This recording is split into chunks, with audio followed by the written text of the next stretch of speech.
We're talking immigration, my friends, because as we are getting closer and closer to the holiday, we know that there is a negotiation that is underway here.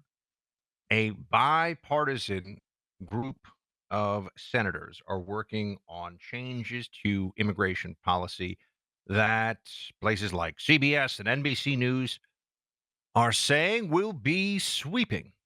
Major immigration changes on the way, perhaps. Well, what exactly is at issue? What is likely to change here? What can actually happen as a result of this? First, let me tell you what they're offering up and how they're positioning this. And then I'll tell you what I really think is going on here. Okay. Um, the biggest thing, well, here is Joe Manchin, guy who's not even running for Senate anymore. Why don't we hear what he has to say about this, and then I'll tell you what the two sides here are trying to negotiate. This is Joe Manchin on border negotiations. How close is the Senate to any sort of deal on the border that would then also allow Israel and Ukraine funding to pass? Well, let me just say this, that I have been communicating with the negotiators, my colleagues and friends on the Democrat and Republican side, also with the White House, too, and I'm very encouraged. I'm very optimistic. They're moving in a very positive way.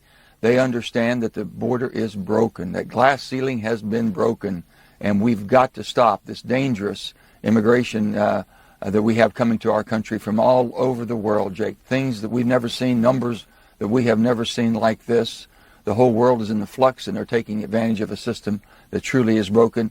And this is not immigration reform. They're basically working diligently on just securing the border. It must be done. It must be shut down. The system didn't break itself. Can we just take a moment here to look at what reality is on this and get away from the propaganda terms that they will use? The system isn't just broken. Democrats and some Republicans along with them have broken it. They chose this reality. They chose not to make the changes that could be made so that our asylum system would not be abused in this way. One thing I've been thinking about, because this really all comes down to the asylum issue in many ways, at least right now. That is the heart of the crisis. And here's what I could tell you. It's a bit like if we were operating a shelter for, for battered spouses, right? Imagine for a moment America is operating a shelter for battered spouses. And in any given year, we're taking in, 50 of them. And we do this because it's a worthy goal. We want to help people. We, the American people, are a good people. And this is entirely separate from, people who we're giving free housing to and everything else, right? This is specifically for people who are under threat of violence, right? So that's why I think it's important to put it in this context. America's operating a battered spouse shelter. And then people realize, hold on a second. You mean that I can get a free bed, free meals, medical care, but I just have to say that I also am an abused spouse? I'm just going to lie about it. And then they lie and lie. And instead of the 50 people that we think we'll take into this shelter in a given year, we've got 5,000 or 50,000. That is what they have done to the asylum system. Asylum is for people who are under threat in their home country because of persecution and oppression because of immutable characteristics, right? We have asylum so that, if they're going to murder Christians in some foreign country, some perhaps Muslim majority country, for example, or if they're going to, murder people who belong to some religious sect or people who speak out in defense of liberty or democracy or whatever. And we don't take everybody because we can't take everybody, but we try to take some. The people who are coming into our country right now and have been by the millions are claiming that they too are under threat. They're lying. They are lying to the American people. It is dishonest what they are doing. And we've known this has been going on for years. They started doing it under Trump. At first, they were abusing the rules we have in place to take special care of children found at the border. So they were all showing up with kids. And then they were all showing up saying they need asylum and they're fleeing violence. And the whole thing is a scam. So they're taking advantage of the generosity of the American people. This is not something that we should just turn a blind eye to. This is not something that we can allow to continue. And so now we get finally, oh, wow, what a shock. In the election year, we get some Senate Democrats and some Senate Republicans who are saying, we're going to have to really crack down on the framework here of who we're letting into the country and all this other stuff. Let me say a couple things about this. This always happens. This always happens when you get into a contentious election cycle. Democrats start to pretend that they don't want this to continue. Where were they? This has been a problem for 3 years. All of a sudden, these Senate Democrats are like, oh, one thing to keep in mind about this, they've already let, the Biden regime has already let, I'm going to say, 8 million? Maybe 6 or 7, but going to be basically 8 when all's said and done, when you add the gotaways and the visa overstays, and 8 million illegals added to the overall tally in 3 years. 3 years and change. Okay. So now they're turning around and saying, oh, yeah, we need to figure out what we're going to do about this. All right. So once they've already gotten 8 million, now they're saying we're going to have to change the rules about deportation and who comes into the country. Well, that will be temporary. They will say this for the election year. They will say this now. And maybe they come to some kind of framework agreement. I don't believe it'll pass in the House. I don't believe anything's really going to happen other than a lot of talk about how, yeah, we need to secure the border. And then you know what happens? Count on this one. If you have a Democrat, any Democrat, Biden, Harris, Michelle Obama, whatever, right? Any Democrat becomes president of the United States for the next 4 years, the biggest single push you will see, I know it depends on Senate and House control, and there's some variables here, but if they're in a place where they can, and they may just try this with the executive branch. Think about what they've been able to do so far. They have effectively, through nullification of our immigration laws, that's what's happened. It's not just the system broke. They have chosen, through lack of enforcement, they have chosen through absurdly low credible fear standards, to nullify our federal immigration laws because it is to the Democrats' political benefit to do so. And so, why would they change?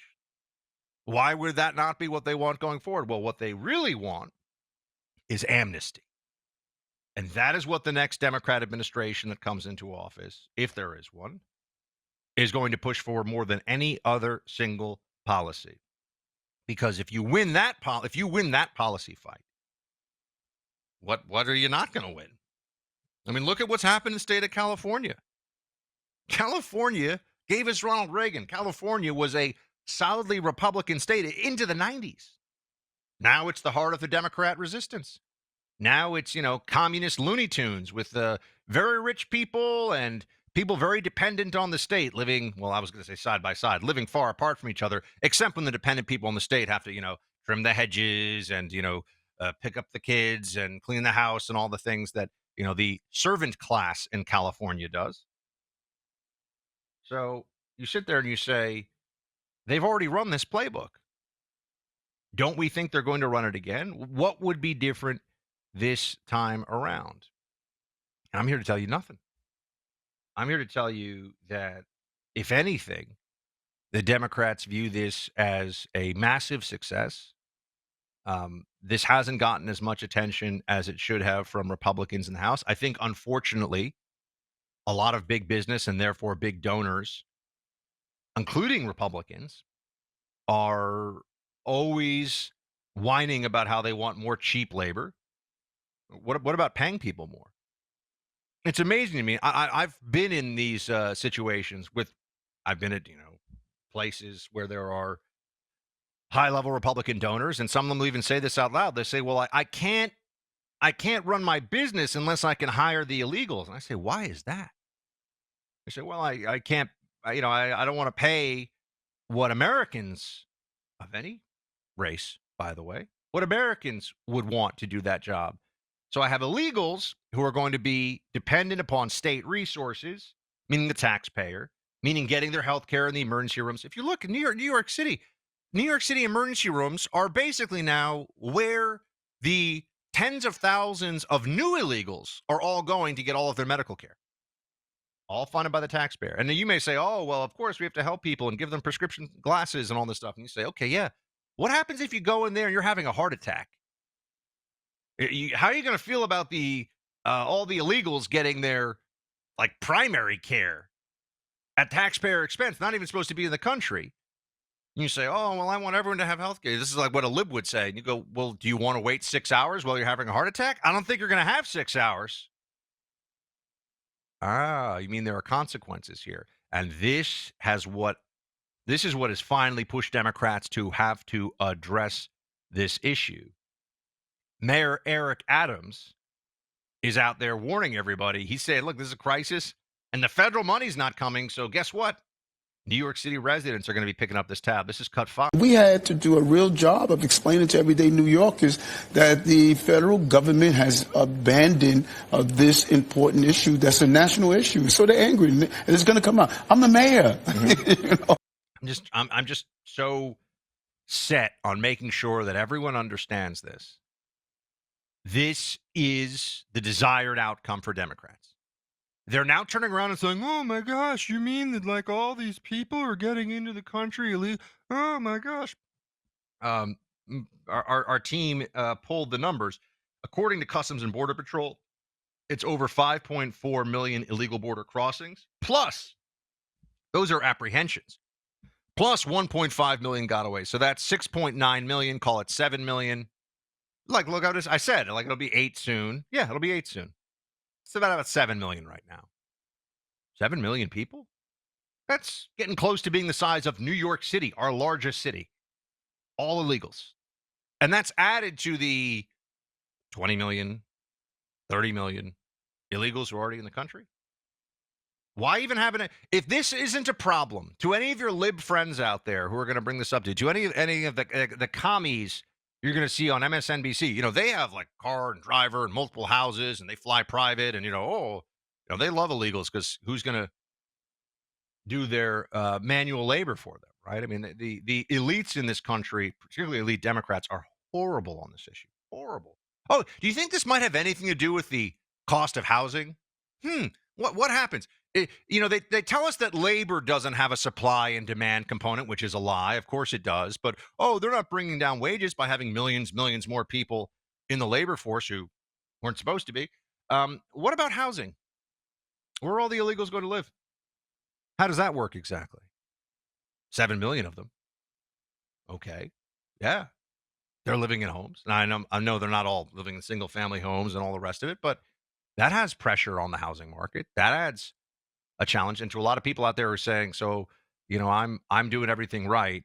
I'm saving up money and I'm not going to be able to buy a pretty standard house in a pretty, standard part of America for another 10 years at my current rate because of where rates are, but also the cost of housing in general. Well, America's, a land of illegal immigrants. So, we all have to pitch in. We all have to pay the price. And that's what the Democrats don't really tell you, but that's the reality that they're facing. And when you see this piling up in a place like New York City, it becomes all too apparent, all too clear what the real costs and consequences of this actually are. And they're now going to pretend that they want to clean up the mess. And I'm the one to tell you, they caused this mess and they will cause it again. They spilled this milk all over the kitchen floor. And they've been doing it for years. Now they're saying, oh, my gosh, did someone spill milk on the floor? And as soon as the election happens, they're going to be saying, we need more milk on the floor. Let's go. They don't care. They think this is to their benefit. They broke this system and act like it happened naturally. They chose this. You have to understand they chose this. And the only way it stops is if enough of the American people vote them out of power and we put Republicans in place who are going to lock down illegal crossings at the border, and yes, deport a lot of people, send them back to their home countries who are not supposed to be in this country. Otherwise, just let's stop pretending that we have an immigration system. What's the point? Why have immigration laws? When is the law the law? It's not on this issue, but it is on everything else, right? Unless you're Hunter Biden, then the laws are a big joke.